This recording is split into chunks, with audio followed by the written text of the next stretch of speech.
Hey there, thanks for joining us on the Do Business Better podcast. I've got a guest today. We're going to talk about engineering. We're going to talk about entrepreneurialism. We're going to talk about strengths and weaknesses. We're going to talk about entering a market where you already know a lot of stuff and have great connections and how you exploit that. So we're talking about exploitation, engineering, entrepreneurialism, and also recognizing strengths and weaknesses, among other things, from a guy named Matt Roeder. Matt Roeder is an Iowa-based engineer who has a daytime job and then also a side hustle, as we like to say in entrepreneurial circles. But I actually believe his side hustle can grow, and maybe that's what he's going to glean from us here on our conversation on Do Business Better. Matt, I met you at an agricultural conference, the convention trade show a year ago, bumped into you again at the same convention and trade show this year.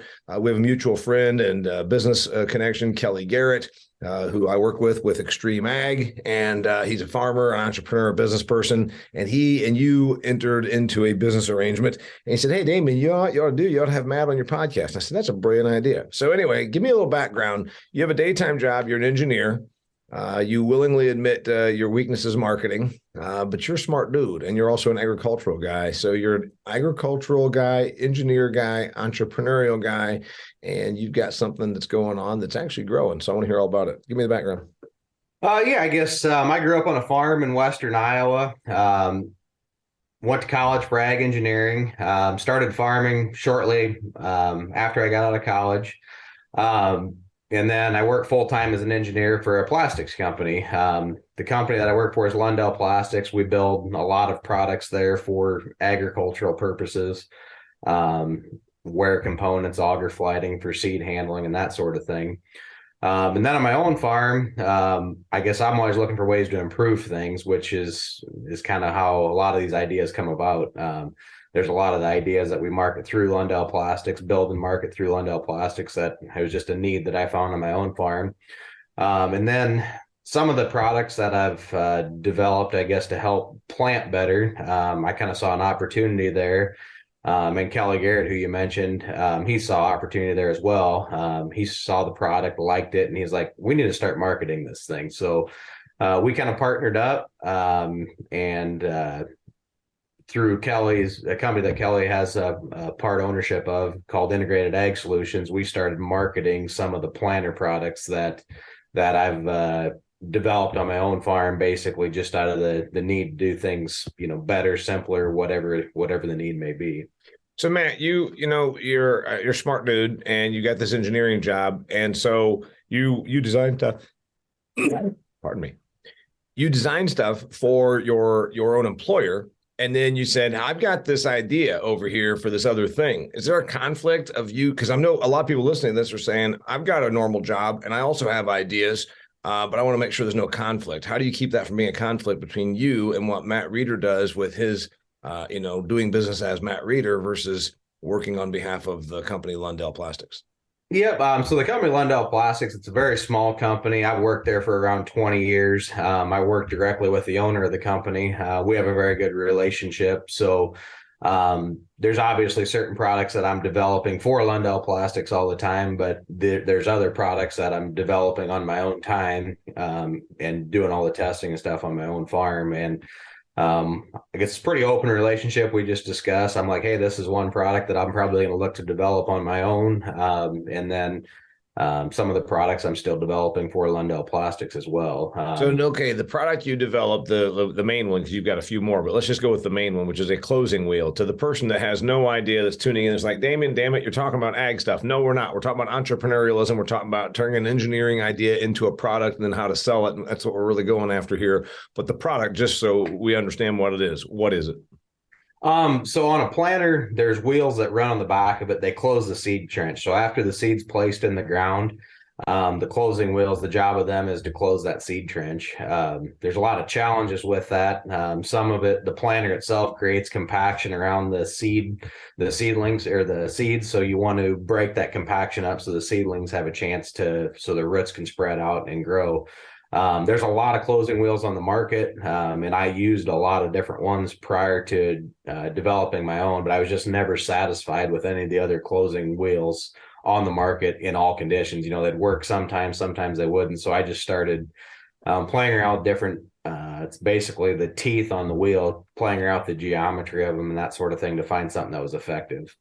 So you got on your computer, your CAD design or whatever your sort of whatever the software is, and you started designing this thing, and you drew it up, and you said, I built a better mousetrap. And then you went to your company and said, well, can we make this here? Yeah, yep. So, along with the closing wheel, we have a nutrient application system. They kind of work hand in hand. The closing wheels, they incorporate the nutrients as well. The closing wheels, the plastic portion of it, that was something that obviously we could make at Lundell Plastics. So it's a kind of a win-win, I guess, for myself and the employer. The company makes some money off of it, and I'm able to do so as well. And then a lot of the other components are steel, the hubs and the fertilizer brackets and stuff. So I just have other contacts that I've used to manufacture those products for me. So the question for you, Matt, then you have a patent on this? We weren't able to patent it. I guess I looked into it.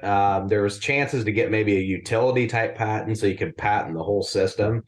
But there's been so much work on closing wheels over the past 20 to 30 years. The scope of the patent would have been so narrow, it would have been very easy to work around. So it would have been very expensive to get the patent, as all patents are, and it probably wouldn't have offered that much protection, I guess was my thought. So years ago, I trademarked a few things, and if you're listening to this, we're going to get back to the entrepreneurial and the marketing part of it, but I think this is really important because there's a lot of people, Matt, that you are approached by that say, "Hey, you know what? You got this thing going. I've got an idea. I got an idea for a better staple gun." And if you're listening to this, I'm holding up a staple gun right now. I've got an idea for a better whatever. And a lot of people think the idea is the most important part or the engineering part. And then they go down this thing of, I'm like, all right, Matt's an engineer, for God's sakes. He's been doing it for 20 years. And in fact, he works in manufacturing. So it's a little easier for somebody like you with your aptitude and connections and background to take this better mousetrap idea and bring it forward. But even the person that has a normal job that's not working for an engineering firm, that's not working for a plastics molding company, whatever, they think then, damn, I better be careful because this idea is going to get stolen from me. I've got to get it patented. And I guess, why don't you just take us through that? Because I guess my point is, this thing might die between now and getting it actually all the way through the legal channels. And there's a real concern about being stolen, having your idea lifted from you. But there's also the idea that it may never actually come to fruition through that channel. And that's been some of my observation. I want you to tell me about yours.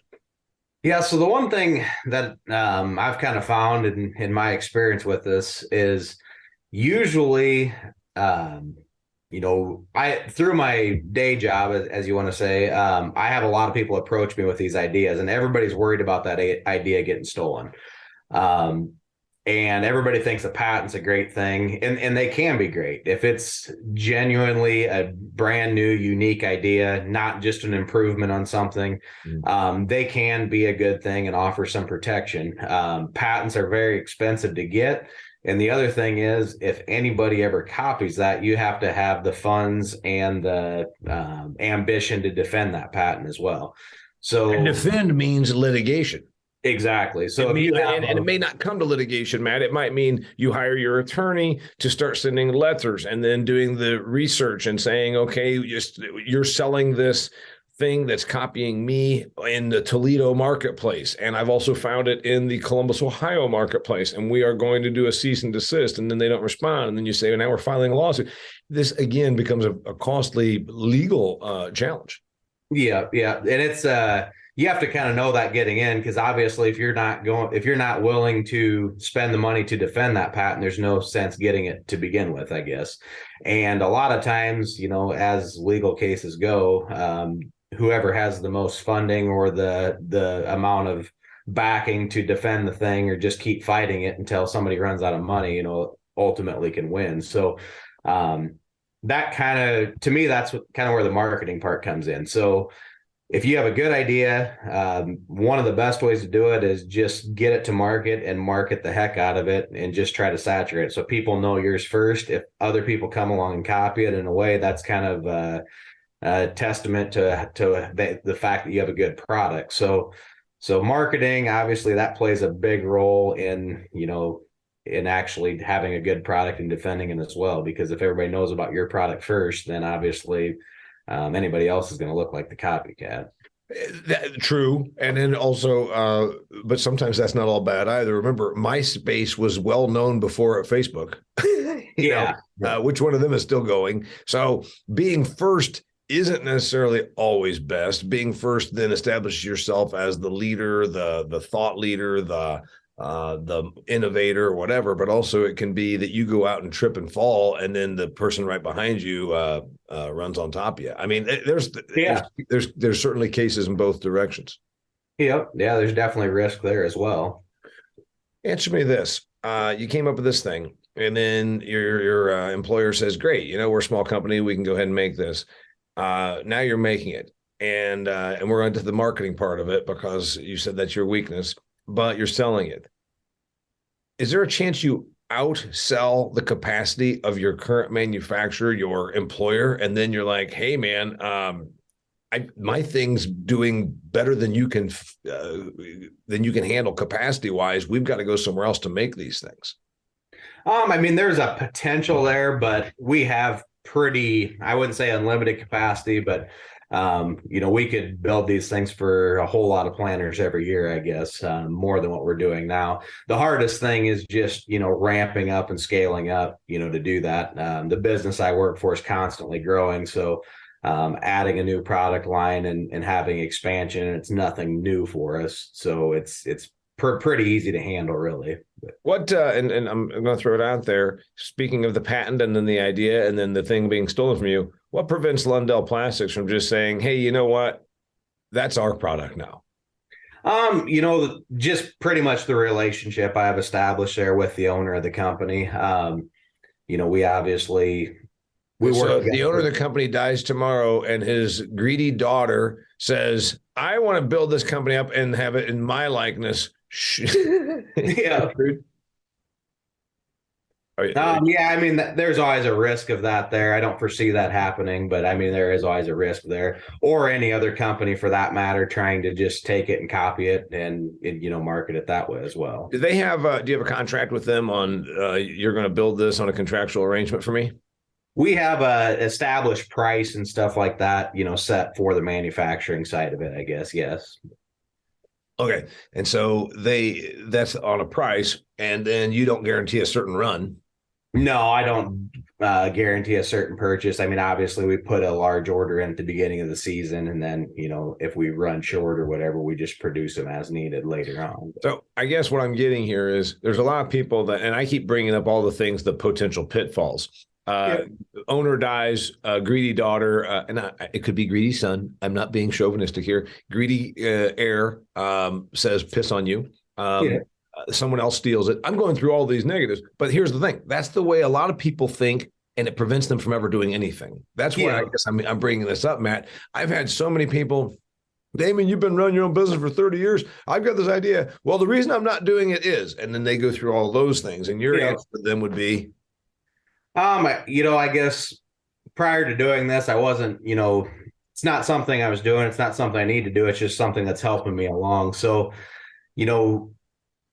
I obviously, I guess probably my answer to that is I do business with people I trust, which that's probably, that can be a pitfall as well. But if you've known the people for a long period of time, the other thing, you have other relationships established with and through other things. Obviously, my employer probably wants me still to be employed there as well, developing products. So it's kind of a two-way street thing, I guess, where, I work with people that I trust, so I'm not worried about them stealing the ideas. If I would have been worried about them stealing ideas, obviously I couldn't have brought it to market through the channels I did, I guess.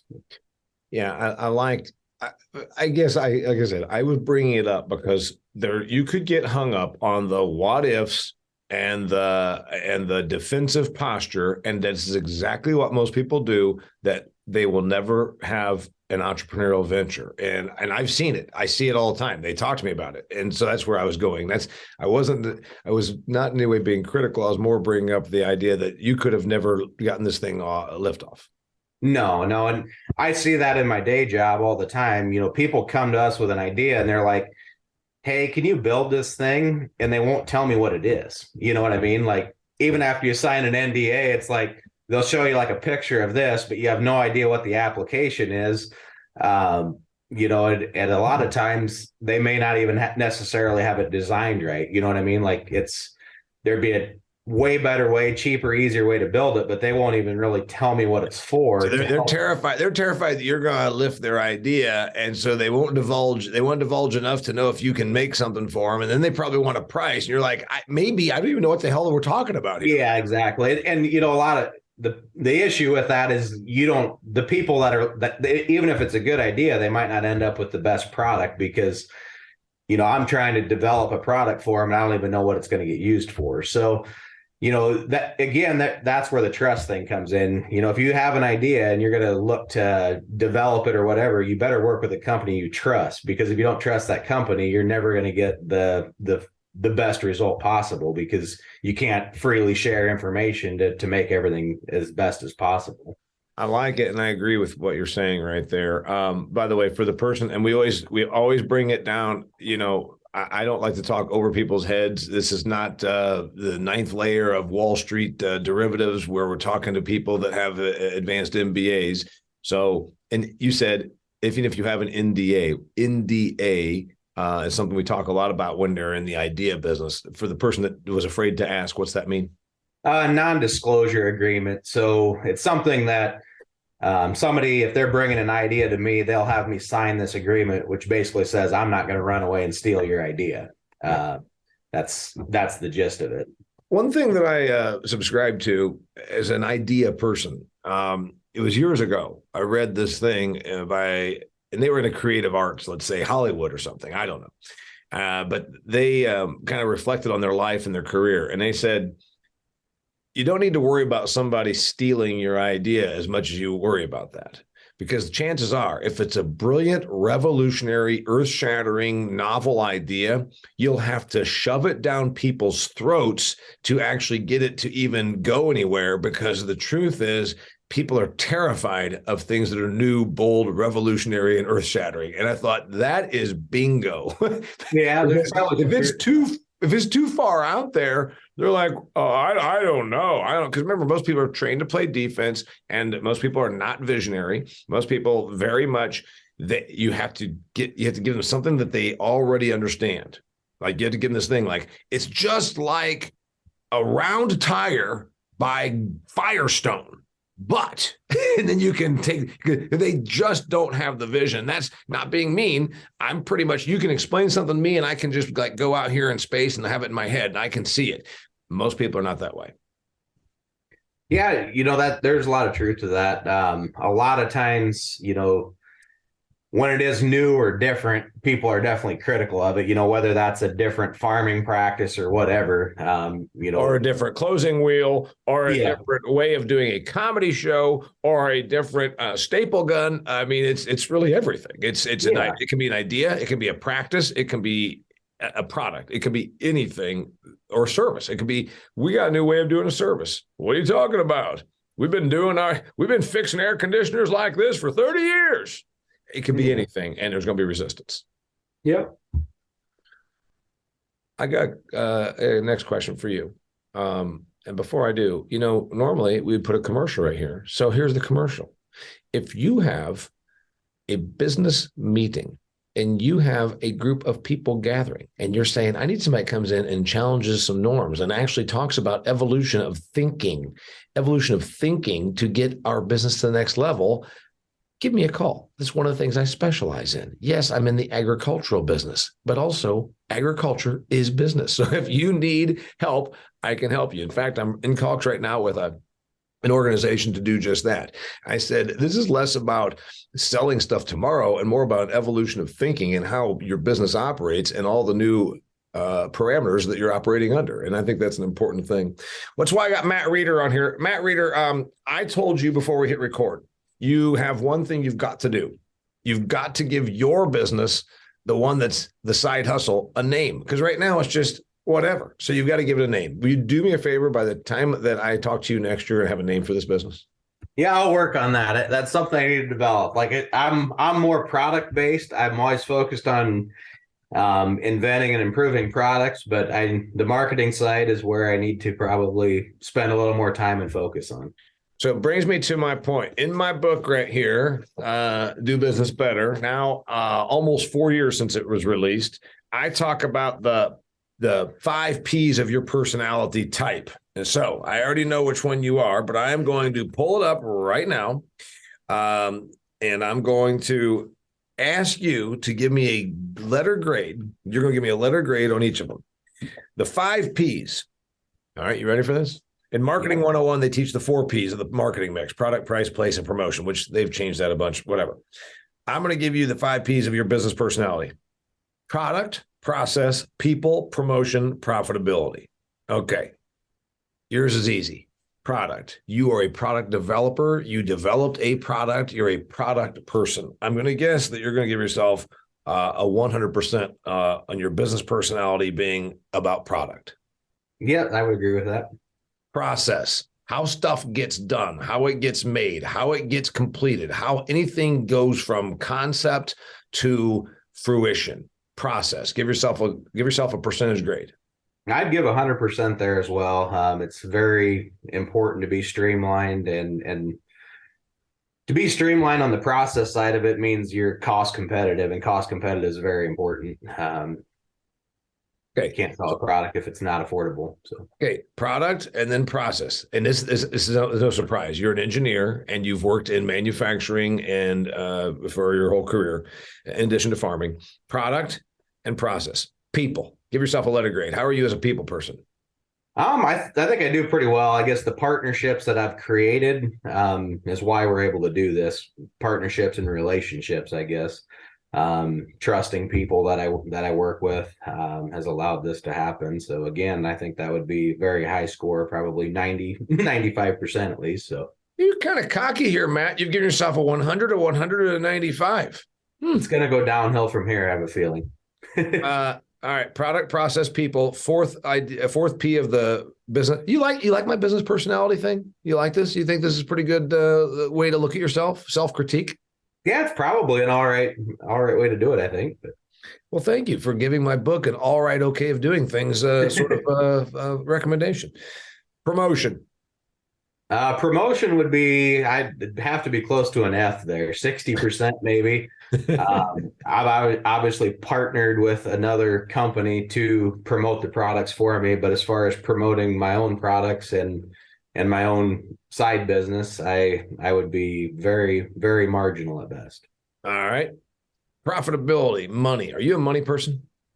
I try to be. I guess it has been profitable for me, but I also realize that all stages of this process, everybody has to make money. So, the manufacturer has to make money. I have to make a little money, and so does the people marketing it. So, I guess having realistic profit expectations are probably very important as well. Okay. Beyond just profit on this particular product, is an entrepreneurial mind. There are people that say, I just hate even thinking about money. I don't even like to talk about all that. I just want to focus on building a better product. And I'm like, well, that's great, but you're going to end up working for somebody else because businesses don't last unless they make money. Yep. So yeah, obviously, through my farming and stuff like that, farming's a pretty low margin business. So I've obviously learned how to be profitable in that field, and then manufacturing and that side of things is kind of the same thing. If you have reasonable profit expectations, that'll actually help drive sales because your price point's a little bit better. If you can sell 1,000 of something and make $10 versus selling 100, make 100, it's the same difference. You're just looking at the volume that it takes to do it, and a lot of times having something at a fair price, you can drive a lot more volume. So a fair price and have a reasonable profit margin is usually the best way to go, I've found. So I'm going to give you, you give yourself an A+ product, A+ process. People, you're going to give yourself a high in the 80s to A- to B+ on that. Yeah. A- on that. Promotion, you're giving yourself an F. I appreciate the honesty. Profitability, meaning your money mind as it turns into business, you're giving yourself a I'm going to say a B, I guess. I think I have a pretty good balance there, I guess. Where do you think? Where do you think most? What do you think one of those? Where do you think that you're probably not going to become a promoter? You're probably not going to. It's not your thing. So Yeah. most people, I think most people would struggle to give themselves an honest assessment on that. I can tell you that where I am on all those things, I'm a promoter. I'm a profitability person. I'm actually forcibly a people person because of being on the stage and because of being in business. It wouldn't be my natural thing. And Lori tells me I still have work to do on that. How stuff gets done, process. I'm an F minus. I don't give two hoots in hell sometimes about how stuff gets done. I just want to get done. And product, I'd say I'm about a B plus. So I think that's good. Where else? What did I miss when I talk about what it takes to be successful in business? What have you learned? What did I miss besides business personality? What thing do you know that the person listening to this does not? Um, so again, kind of back to what we talked about earlier. When somebody has an idea for a new product, or a new idea, a way to do something better, the key is, I think, to still have an open mind and not get too zeroed in on it. I'll have people that come to me with an idea, and they're like, I got this great idea. I'm going to sell 1 million of these things. There's a lot of people that jump from point A to point C or D or E, wherever along the line without really thinking it through. So like when somebody comes to me with an idea, the first thing I do is I get on Google and I search to see if this is really a new idea. And you would not believe how many times somebody comes to me and says, hey, I got this great idea, and I'll even be sitting in a meeting with them and thinking, boy, I think I've heard that or seen that. Right. So I don't say that in the meeting, obviously, but as soon as I get out of that meeting, I Google it, and like, it's amazing how I think people sometimes are blind. They think they have this great idea, so they refuse to see the reality that somebody has already done it. They might have thought of this idea or think they thought of it. Maybe they saw it in their subconscious or whatever. That happens, by the way. But that happens, where you're like, so I got this idea and blah, blah, blah, blah. I was like, damn it, I think that 8 years ago you must have run across this and then like gotten drunk and forgot that maybe this already happened. Yeah. So that's kind of one thing. Like, people get too focused on the idea and just thinking it's a great idea, and they just refuse to see any of the signs that it's not going to work. Like there's already something like it on the market, or they just get so wrapped up in the idea. They stick a lot of money in it, develop a product, and the product really doesn't work. So, along the way, you got to do adequate testing and that sort of thing before you, you have to be willing to invest the money. But the other thing is along the way, you don't want to just invest the money without knowing that the idea is going to work. You want to prove it out as inexpensively as possible. Once you can prove that it works, then that's when you really start worrying about investing the money to develop a quality product. I think that one thing you said, though, you said too focused on the idea and there's other stuff out there. If you had not done your thing, there's other closing wheels. You already told me there's dozens and dozens of them. So I don't know that I would want to dissuade a person to back off their idea because there's somebody else out there. There's some other product. I mean, holy hell, then nothing would ever get created. Yeah, you just mainly have to make sure that it's different and fills a need that's still there. Back to the closing wheel thing. Like I said, on my own farm, I probably used 6 or 8 different brands of closing wheels before saying heck with it. There's certain things I like about this one. There's certain things I like about this one. I combined everything there, plus made a couple other changes, and I'm like, this will actually work. And proved it out on my own farm. Started out slow, having a few other farmers try it, and they really liked it. And that's when I decided I need to take this thing and actually market it. There's no question about the fact that people do get too focused. They get very narrow-minded, like they're very excited about this thing, and then they don't realize that it's not all that novel. I mean, there's all kinds of stuff like that. But like I said, I think that we should be careful not to discourage and dissuade somebody from going forward with something just because there might be something else like it out there. Because there's nothing that's, we use the word unique a lot. Unique means uncomparable, nothing else like it. What the hell would that describe? Yeah. When people say that you're 1 in a million, that means there's, 1,400 people just like you in China, So anyway, but the lessons that you have learned that you think you would tell somebody that is a business, small business, want to be small business, entrepreneur, expanding person, what are you going to tell them? That's a pretty broad question, but yeah, I guess. Well, it's a big, broad question because I want to make it easy on you. Yeah, well, I would say probably the main thing is if you have an idea that you really believe in, or you just flat out know it works, just pursue it. I guess that's the first thing. So if you have weaknesses, like I said, my weakness on the whole thing was marketing. So if you have that weakness, find somebody that can help you along with that. Establish relationships and partnerships that are mutually beneficial.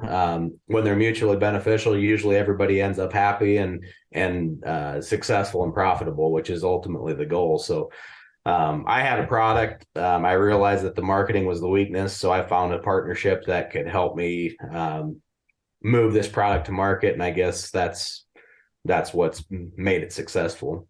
So now that you got that part handled in conjunction with our mutual business friend, is there something next? Is there another product? Is there another 3 products that you say, hey, now that we got this thing running, I'm the product guy, you're the promotion and marketing arm of it, let's go to the next thing? Yep. So we're actually building a different parallel arm for planners. The parallel arm's what holds the row unit onto the toolbar. So those parallel arms, John Deere has had the same style parallel arm on their planners since the 70s, I guess. They've never really made an improvement to it. You have all this high tech stuff behind these parallel arms as far as electric drives and all that stuff. But that was definitely a weak point on my own planner. So about 3-4 years ago, I built parallel arms that had bearings in them as opposed to bushings.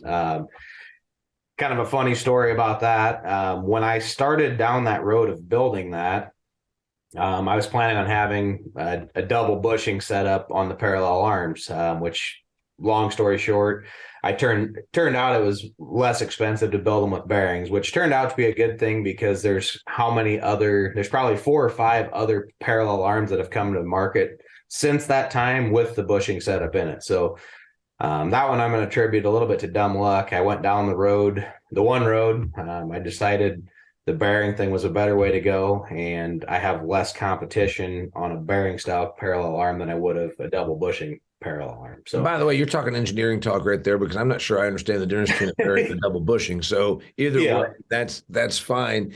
Next thing, if you get this thing going, do you see yourself quitting the daytime job? Because a lot of people are probably going to say, this guy's already got stuff going and he's been around for a long time. Why doesn't he just really strike out on his own? I would say it's probably not something that I'm really looking to do at any time in the near future anyway. I enjoy my day job. I can do these other products. I'm not doing the manufacturing myself on them, so really the time investment's pretty minimal. I also could probably spin off and do a little bit more of a full-time farming gig, but I just feel the engineering and managing people and developing products is probably the best use of my time. So I don't really foresee changing the balance of what I'm doing now anytime in the near future. It's interesting because that's something that probably is very comforting to some folks that are listening to this. They're like, hey, man, I don't mind my day job. I think I can keep both of these things going. And it sounds like you can. Yeah. My day job's very enjoyable and rewarding. So I guess I don't have any reason. Some people hate their job and are just looking for a way out. Well, do you think if you were freed up? Okay, well, answer me this: if you were freed up, could you do more on your own? Could you be more creative, more focused? I don't know if it would help me a lot because actually, if I wasn't, say farming's kind of another job that I have. If I wasn't farming, a lot of these ideas wouldn't come about. Same way, like, when I'm involved in other manufacturing and stuff like that, I guess it just helps my mind and keeps it going, I guess. So a lot of the stuff that I come up with, it's through my day job or day jobs, I guess, is where I see a need. and develop something. So if I sat around all day and tried to think of ideas, I don't know. I might come up with some ideas, but they might not be very, very good ideas either, because I gotta be honest, man, I have a similar, sometimes I get overwhelmed because I produce podcasts. I work on the side for Extreme Ag. I speak at events. I've got my farming operation, which I rent out, but I still have things that I have to manage on my farm and my timber, et cetera. And I've got like a few other things that I do. And I'm like, God, this is too much. But I think, well, the one thing is everything feeds the next thing. And by being out here doing this, then it gives me the idea on this. Then I also apply it over here. So there's this tough part where it seems like you're working all the time, but one feeds the other. And it's intentional congruence in that way. And I guess that's what you have. yeah, everything I have, it's somewhat ag related, so everything kind of works together, I guess. My day job, as you call it's very, very flexible. I take all the time off for spring and fall work and that sort of thing. And just, it works well. I guess I don't. So there's the person that's out here. By the way, you said everything's ag related, which since the company you work for manufactures stuff for the ag space, they understand that some of our employees still have a part-time farming operation. They're going to be gone for a couple of weeks in June or May or April, and they're going to be gone for a couple of weeks in September, October. I mean, that's kind of what you've got going on. Yeah. What about the person that's listening that says, "You lucky bastard, I want to start my side gig, but my employer wants me to be there all the time. So it's either quit or stay on." What do you tell them? Yeah, I guess, I don't know if it's the right answer or not, but I guess you gotta somewhat, if you make yourself indisposable to the company in a way, if you show your value when you are there, usually the flexibility kind of comes along with that, as long as you're at the right company. I guess if your hard work is noticed, like I said, usually that flexibility is probably going to come along with it. I like that answer. And the other thing I would say to that person that has that dilemma, or maybe it's an excuse, based on the last 3 years, we are in a more flexible work environment than we have ever been. We already were getting to where you had your phone and you had your ability to work remotely sometimes.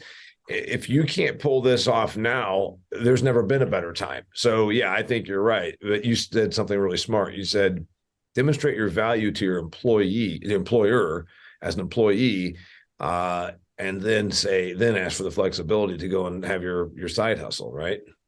Yeah, exactly.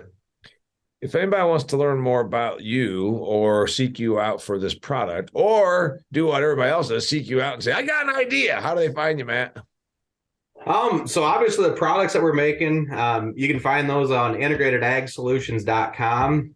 If you're somebody out there that has an idea and just looking for help developing it, you can contact me at my job, which is, or look us up on the web. It's lundellplastics.com. My contact information is right on the website. I guess if you have an idea, I'd be more than willing to look at it and try to help you develop it. His name is Matt Roeder. It's spelled Roeder, Roeder. He's with Lundell Plastics Corporation. He's an engineer. He's an entrepreneur. He's a farmer. And he's a good interview because he just gave you guys a whole bunch of, I think, real good feedback. By the way, how many years has it been going on? You're in your how many years now? I guess I've been of the side biz. The side deal, we're on probably year 3 or 4 right now. So yeah. So yeah, you said 20 plus years as the engineer, farm kid, your whole life, farming operation on the side, and then side hustle, engineered product geared to this. And you've got other products coming, so that's exciting. Yeah, we're going to keep working on stuff and see what else we can come up with. Cool. His name's Matt Roeder. Look him up. Till next time, thanks for being here. I'm Damian Mason. This is Do Business Better.